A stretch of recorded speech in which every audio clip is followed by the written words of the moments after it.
क्या आपने कभी सोचा है कि हमारे पेट में गैस आखिर बनती क्यों है?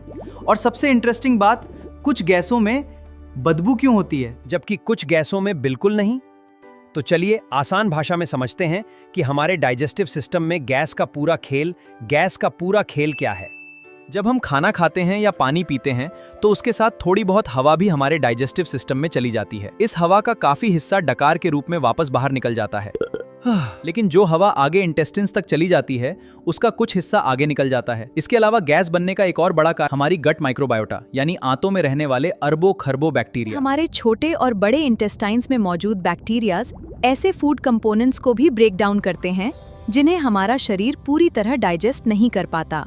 इस प्रक्रिया को फर्मेंटेशन कहा जाता है और फर्मेंटेशन के दौरान कई तरह की गैसेस बन सकती हैं, जैसे हाइड्रोजन, कार्बन डाइऑक्साइड और कुछ लोगों में मीथेन। यही गैसेस आगे चलकर पेट फूलने यानी ब्लोटिंग और इंटेस्टिनल गैस का कारण बन सकती हैं। लेकिन ध्यान रखिए, हर व्यक्ति के गट बैक्टीरिया अलग होते हैं, इसलिए किसी में ज्यादा गैस बन सकती है और किसी में कम। अब आता है सबसे इंटरेस्टिंग सवाल, गैस में स्मेल आखिर आती क्यों है?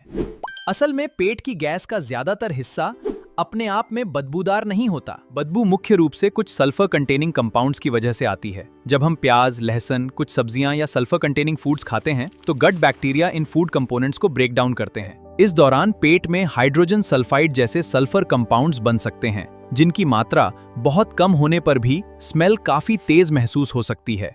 इसलिए बदबूदार गैस का मतलब ये जरूरी नहीं कि पेट में गैस की मात्रा बहुत ज्यादा है। कभी कभी थोड़ी मात्रा में बने सल्फर कंपाउंड्स ही स्मेल को नोटिसेबल बना देते हैं। उम्र बढ़ने के साथ डाइजेशन और गट माइक्रोबायोटा में बदलाव हो सकते हैं। इसके अलावा फिजिकल एक्टिविटी कम होना, कब्ज, कुछ दवाइयां और खाने की आदतों में बदलाव भी गैस और ब्लोटिंग प्रभावित कर सकते हैं। इसलिए सिर्फ उम्र को गैस की बदबू का एकमात्र कारण मानना सही नहीं है।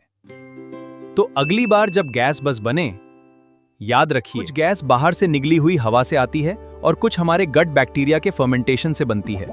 और अगर स्मेल आती है तो उसका बड़ा कारण कुछ सल्फर कंपाउंड्स हो सकते हैं। यानी हमारे पेट के अंदर सिर्फ खाना ही नहीं पच रहा होता, हमारे गट बैक्टीरिया भी अपना पूरा काम कर रहे होते हैं। अगर आपको ऐसी ही आसान और इंटरेस्टिंग बातें पसंद हैं तो वीडियो को लाइक और स्क्रॉल करने से पहले सब्सक्राइब जरूर करें।